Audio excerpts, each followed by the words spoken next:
goal is to get that conversion, right? So you really do want someone who's never bought before to become a first-time buyer, because then they're in that new segment for the next time you do a sale similar to that. And you really need to test the segmentation and deal structure a few times in order to figure out what is the little offer that will get someone to convert at each level, because obviously it's different.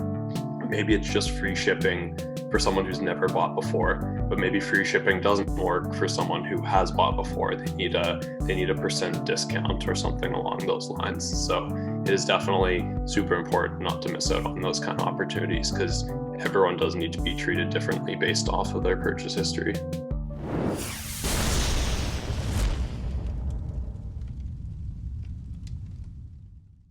Hello and welcome to All Killer No Filler. I'm Eric Dick, and today we're going back into the archives to All Killer No Filler episode number 86, How to Crush Email Segmentation, with Pilot House email lead Julian and email coordinator Graham.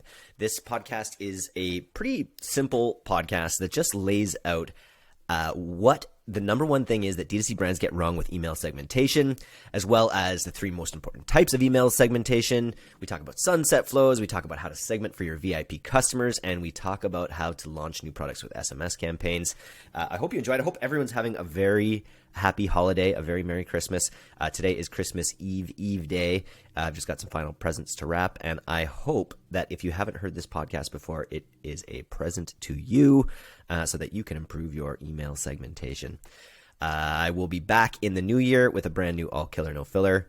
Until then, on with the show. OrderGroove's subscription platform enables merchants to rapidly scale recurring revenue, deliver a superior subscriber experience, and maximize subscriber lifetime value.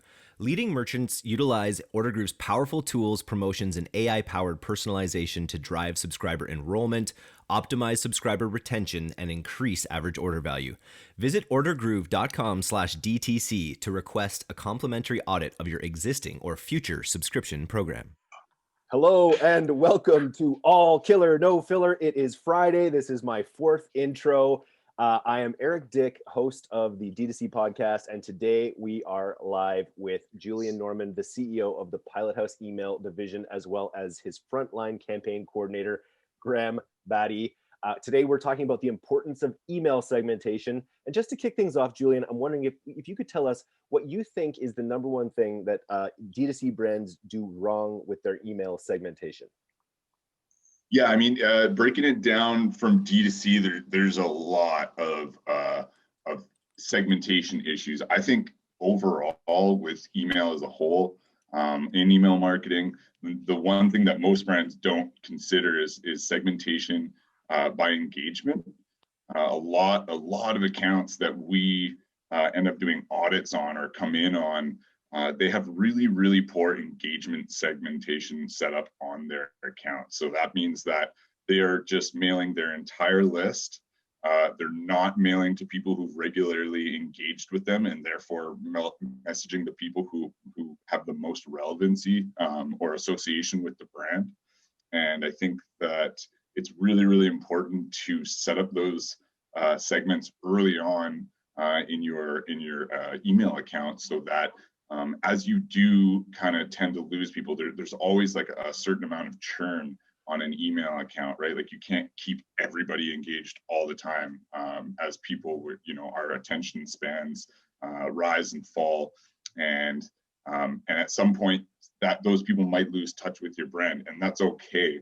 But I think that the thing that most brands get wrong is that they should always be just hammering those people.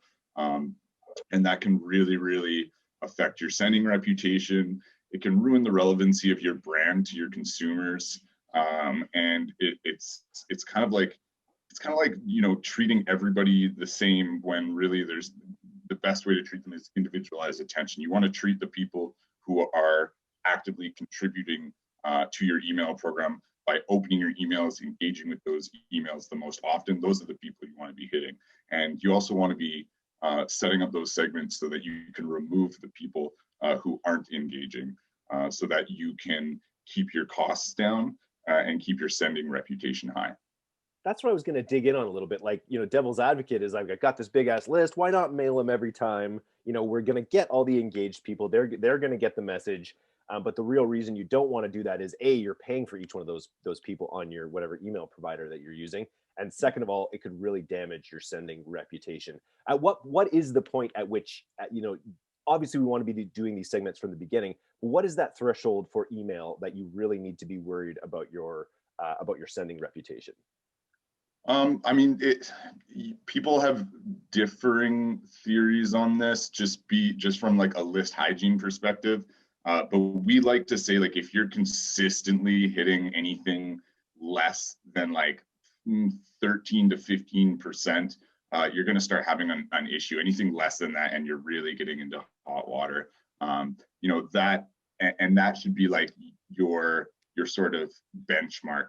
If your campaigns are not hitting that, you should be split testing your open rate by subject line, preview text. You can test your sender's name as well.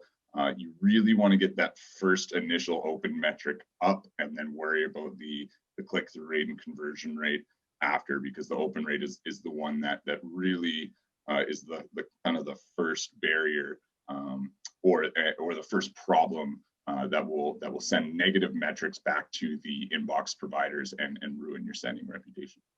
Nice. Not nice, but you don't want that. It's not nice. No, it's not nice, because you don't hit inbox. I've been there. Wanted to. What are the three most important types of email segmentation, would you say?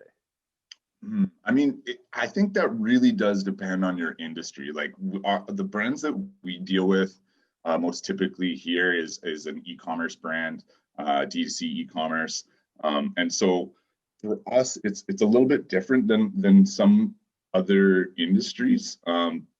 Engagement is huge for if you're sending a newsletter, right? Because you want to maximize the amount of people that have eyeballs on your content. And then, of course, you want them to click through to your website, so you can retarget them, give them offers, things like that. But one of the segments that we think is really, really important, because we are Klaviyo specialists, is the viewed and purchased product segments. So you can set up a segment of people who've viewed your product if you have the viewed product script attached to your e-commerce store, and then obviously any e-commerce portal will have a payment gateway, so you can also track whether people have bought your product or not. And then I would say maybe the and those are separate segments: those who viewed and didn't purchase, and those who did purchase. Yeah, I mean, you can set those up really kind of however you want. Like, you could set it up so that they had viewed at a certain time period and bought at a certain time period. Those are segmentation options that you can really play with. And people who saw and bought right away, who bought really quick, or straight saw buyers and bought might be a at the good same segment. time. Yeah, so sorry to jump in there, but yeah, so it's who saw in X amount of days and bought in X amount of days. You can set up that segment, but really those two, especially if you're selling a product that is coming to somebody's door, you really want to work on figuring out, okay, if I'm sending out a campaign that features this product, it's the hero image of my email campaign. Am I going to be sending this to people who bought the product less than 30 days ago, if it's a 30-day consumable product, or am I going to be sending it to people who bought it more than 30 days ago and the people who've viewed the product? So those are like two really nice segments that you can play a lot with when you're building these campaigns and basing it around a certain product or a certain service that you offer. And then I would say, I'm trying to think of the third one that really, really brings up the rear there. I would say probably the next one is actually engagement, for us at least. Like, it's one of the ones that we don't like to miss in any send, and we actually really enjoy segmenting with unengaged people to try and re-engage them, and then sending the same campaign duplicated to our engaged segment to compare the metrics and also to build that that engaged segment. So, you know, we don't do this every time because obviously we want to protect our reputation, we want to keep metrics high. But when we've got a client with a big sale, and we don't want to miss out on any of that potential revenue, we will typically segment out to the engaged segment and the unengaged segment for both purchasers and viewers in differing formats, and then just kind of analyze the metrics as they come back and say, okay, well, we got this many opens on the unengaged segment. All those people now live in our engaged segment, and the next send that we send out will have that many more potential recipients.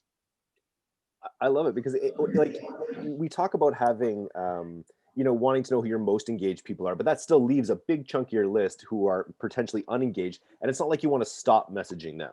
It's not like you don't want to just delete them right away. I remember when even I was setting up some of the unengagement flows on the newsletter, which we've started working together on. I was like, okay, you know, send them a message. If they don't open that message, they're off the list. And so I had this instinct of, you know, cutting people off the list, but you definitely don't want to be that ruthless. Can you talk a little bit about how you segment on the back half of engagement for the people that aren't as engaged?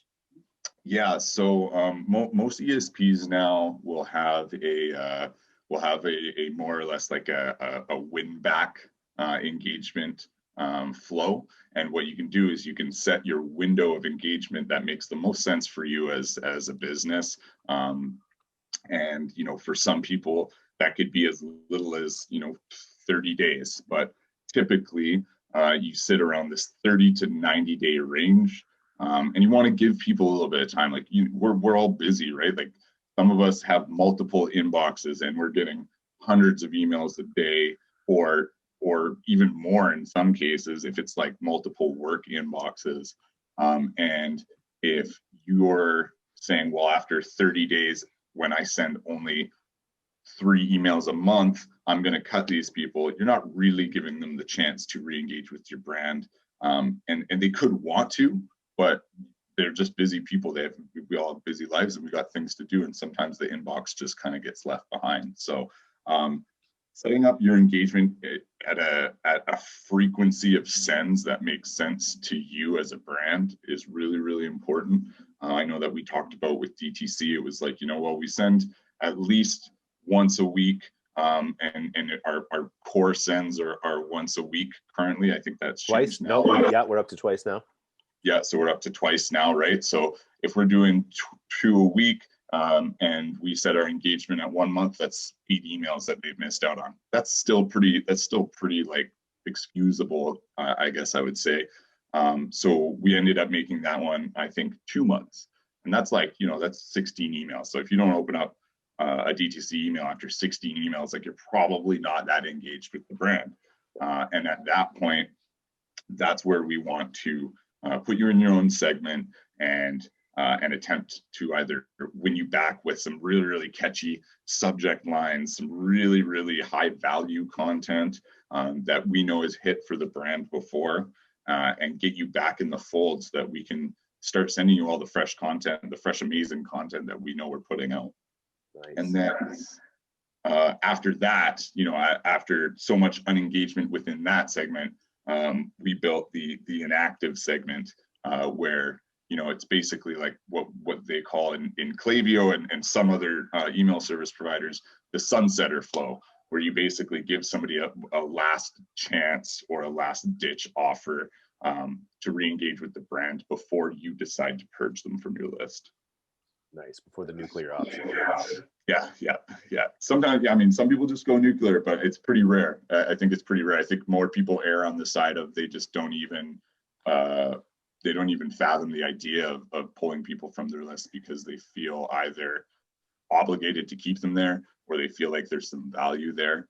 And it could be marginally true, but I think it's much better to have a clean list of people who really care about your brand than a large list of people who don't. It's kind of just like you want to treat the people who engage with your brand the most often with your content because your content is valuable. Any other segments, Graham, that you've sort of on the front lines you find yourself setting up that you found kind of work in campaigns?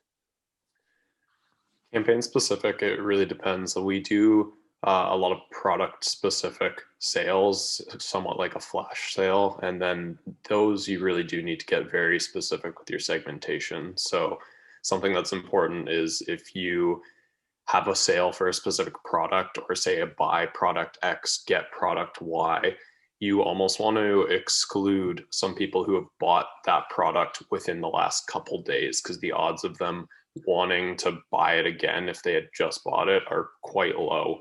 Even if you are hitting them with a nice deal, it's unfortunate timing because you're putting this deal, so it's hard to know if they were wanting to buy a day or two before. But you don't want to hit them with an email right after, because it might almost even upset them to see that there's a deal a day after they bought the product. So it's really important to set up segments like that.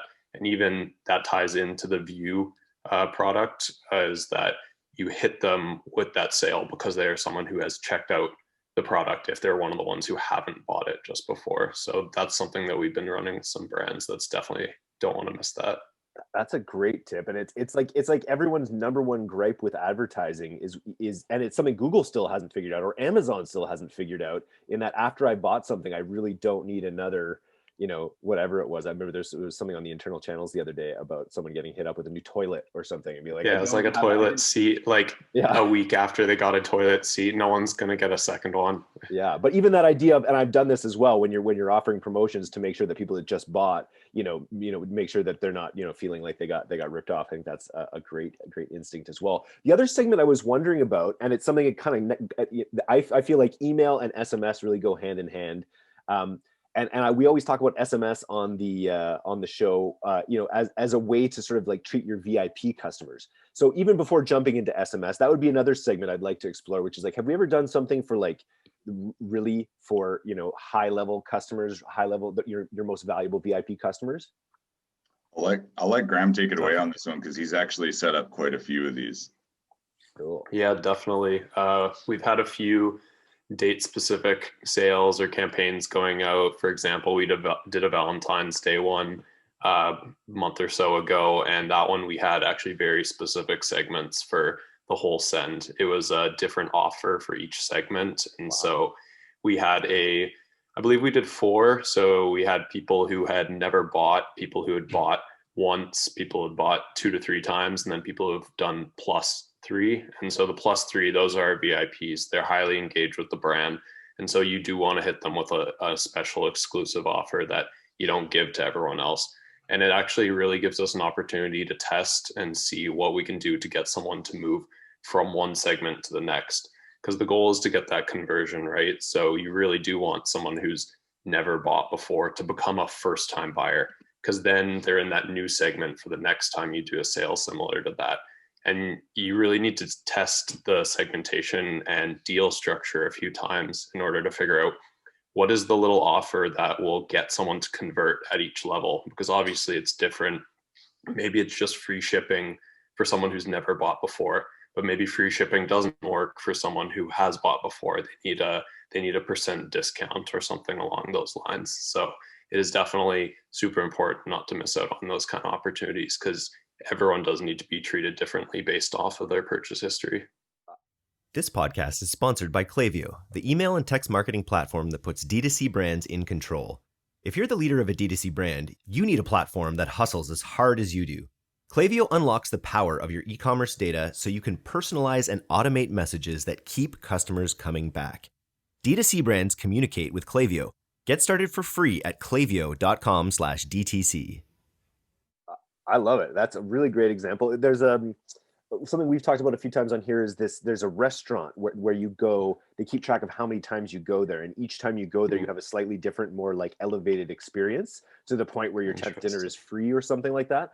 And so obviously segmenting like this has the effect of, maybe improving conversions and giving you lots of learnings, but it also is going to just build your customer loyalty, because the customers that do recognize that you're recognizing them for their loyalty, offering them something special, something unique, it's just going to enhance the customer relationship in a compounding way, which is like the whole point of email, is just like the backbone of your e-commerce in a way, right? That just sort of like really, it's the customer relationship that you own the most, right? Yeah, and deals aside, it's also the language in each of those segmentations, because you're going to speak to someone who's purchased many times way different than someone who hasn't. Like, you really do treat them and speak to them as someone that you do care about, because you do. They're the most important people to your brand at that point. They're so involved. They're repeat purchasers, and they're people who you want to keep around because they're always going to be coming back. And so, like I mentioned, you just want to slowly move people, or quickly if you can, move them into those next levels where you can get them more engaged with the brand and treat them even better than you were before. I love it. And then you escalate that to the next level potentially, which is, treating your VIPs. If you've got a product that has some real scarcity, for instance, and if you have a product where you're doing drops or where you're dropping new products or launching new products, I feel like graduating up that top level, or anyone who will give you their phone number, really, to be able to tell them, via SMS when these new products drop, when there is real scarcity, that to me is like a really great use case for SMS and your VIP clients. Yeah, we actually we've had a couple clients where this has been massively successful. Eric, you bring up a really good point. Those people who have a certain average order value, the people who have a certain number of orders, or the people who have a total order value of a certain amount, when you decide that they're VIP and you message them before anybody else, like even like I remember at Graham one time, I think we did 3 hours before a product release, we released on SMS to our VIP segment, and the revenue from the VIP segment in 3 hours outweighed the revenue from the regular engaged list over like two other sends over 24 hours. So in less than 3 hours, we like doubled that revenue that we did on our engaged segment. And that's just because that those people are primed, they're ready. And you also tell them, hey, just so you know, because you're a VIP, you got first access in 3 hours or 6 hours or 24 hours. We're going to release this to everybody else. So get it first while you can, kind of thing. And that's where you can add that urgency. You've got exclusivity in there. You can even give them their own coupon code, which is a really nice way to add like an extra little touch to that VIP segment. So there's just, once you've established that segment, you can really play around with it. Love it. What about any wacky or out of the box segments that we've ever tried? I'm thinking like you just go on your list and you're like, everyone named Mark gets 15% off, and you're like, hey Mark, all my Marks get 15% off. Like, have we ever tried anything wacky like that? No, but I really like that idea. Honestly, I think that would do so well. Imagine getting an email that says, hey Mark, here's an exclusive deal for Mark. All Marks get this deal. It's international Mark. The coupon code is Mark. It's international Mark. The coupon code is Mark. You can even send them to a customized landing page. Potentially, we're getting crazy here, but you could really get some really dynamic stuff there. Okay, I think we've just developed a new kind of thought leadership here, which is always great to have on the podcast. There's a couple other ones that have kind of come up recently that I think are also really cool, and I think that a lot of people don't know these ones exist. Even like longtime Klaviyo users or brands that are on Klaviyo, and I don't know if all other brands have this granularity to their segmentation. Like, we've worked with lots of other email service providers, and we very rarely see that level of granular segmentation. But one of them is like being able to predict gender. For instance, like we did an audit on a potential client account. It was like a prospective client, and they're a men's clothing brand, and they were convinced that they knew everything about their audience. And one of the first things I did was, okay, well, this is a men's clothing brand. It's high style, like good looking men's clothing. How many of these people in this audience are actually men? And I looked it up, and it was 37% of their audience was actually female, and they had no idea, right? So like that just buying for men or for themselves. I would assume for men. I mean, yeah, because it's men's clothes. Yeah, tell you what you need to buy, but that's an assumption that you can now go and test, right? So now that was like one of the first things I said to them when I gave them their audience breakdown, and they said, really, there's 37% of our audience is female. And it's just that most people don't look, right? You're not typically looking at the name of the person, and that's how Klaviyo decides. So it's not like a perfect science. right? It's not an exact percentage, but it gives you a gauge of what your audience actually looks like from a gender perspective. And now it gets a little murky. Like you don't want to take a hard line on content for that, but that could be something where you test putting on a brand that has both male and female versions of their products, that you put the female first in the email for the people who are predictively a female, and you put the males first for the section of that segment that is predictably male. And you can see quite interesting results from that. And we don't have a ton of brands that we utilize it for, but it's really, really one of those kind of like, it's like one of those like mad scientist segments that you can have a lot of fun with. And then the other one that I think is really underrated in Klaviyo that people really don't know exists is the predicted next purchase date. I was just about to ask about this, because every client, like, they have different life cycles of their products. Yeah, and you know, depending on whether you're a CPG company where your product is like a 30-day supply, or you know, you sell like photography or signage or something like that, like your product's going to have a different life cycle. And I'll be honest, I don't fully understand how this segmentation works, so it's not one that we utilize for a lot of accounts. Typically it's easiest to do it for a consumable, but Klaviyo takes the frequency of purchase on the list of people who have multiple purchases and predicts when the next one will be. And I think we looked at like a pretty decent list size. It was a small list of people that were actually predicted to purchase within that time span of the actual good being consumed. So, but that small segment is prime. Like they're the best people you could ask for to send a campaign to for this product, because you know that they're regularly consuming that product. We were just talking with Brunt Workwear on the podcast this week, and you know, people wear through their work boots at different rates, but they know when on average people wear through these work boots if you're working every day in these boots. So just having that kind of built in would be a really incredible feature for them. That's a great tip.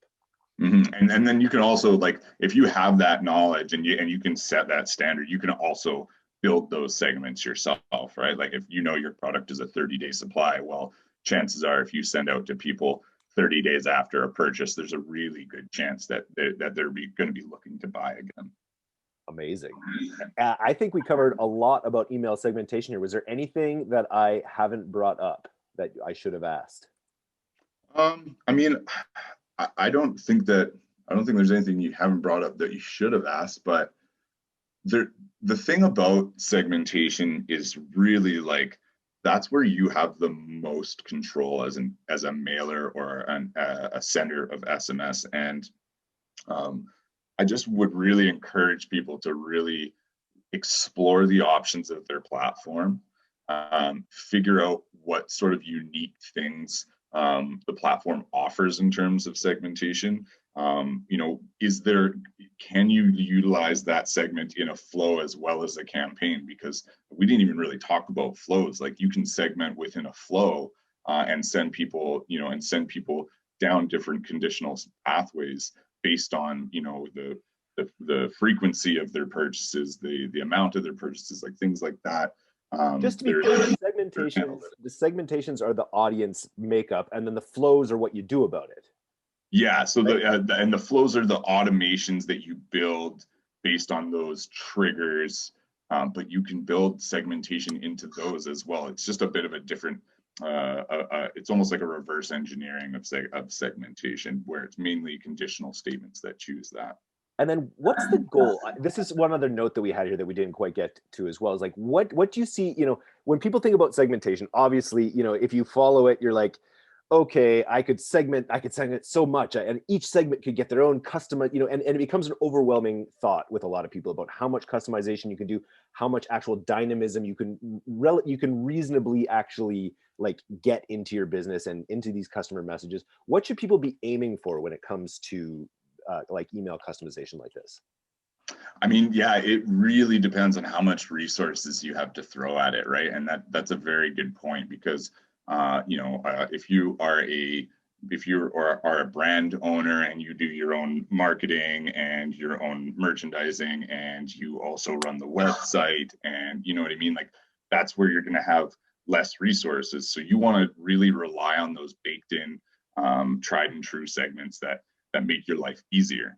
But if you are a full-time email marketer for a brand, or you run multiple brands, you run email marketing for multiple brands, there really is a bunch of options that you can utilize.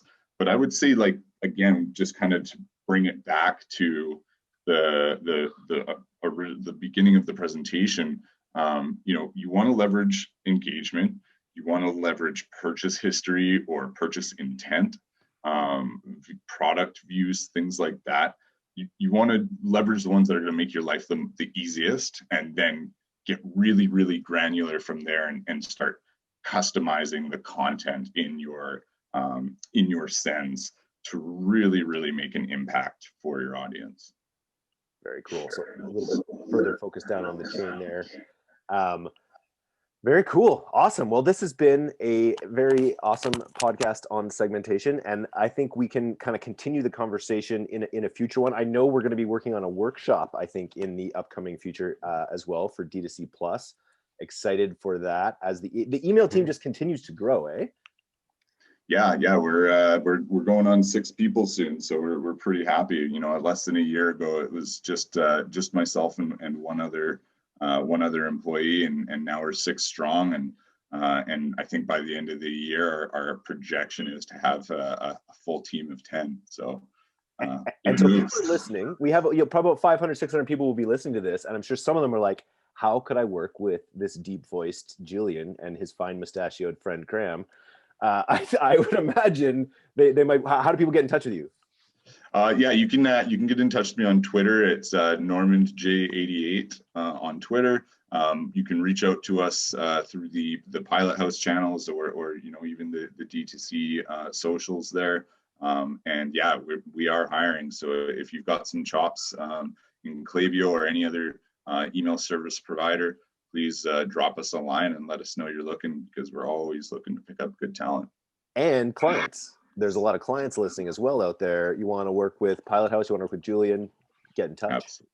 Absolutely. Yeah, always looking for more clients. Because I know more we're clients just starting. Means more employees, so more clients better. Means crazier team. Because I know we're starting at Pilot House to take on, like right now, I think a lot of the clients we bring on are with us for Facebook, with us for Google. But I know that with the amount of hires and the thought leadership that you're bringing to the table here, you're also looking for clients that will get email first and then bring in the other way. Yeah, and it's actually been it's kind of been interesting. The flow of deals has really started to change in that way, where before it was kind of email was included in a deal, where now we're actually actively going out and hunting our own deals, or pulling in clients who've been on Facebook for over a year or more with Pilot House, and just don't have a team to manage their email or their SMS. So yeah, it's been really cool. Developing the division it's been such a wild ride, but I can't say I have any regrets at all. I'm really, really excited. And Graham's been there almost from the beginning with me as well. So he'll be moving up as we expand. Thank you very much for coming on All Killer No Filler today. Thank you for having us. Okay, yeah, really always a good time, man.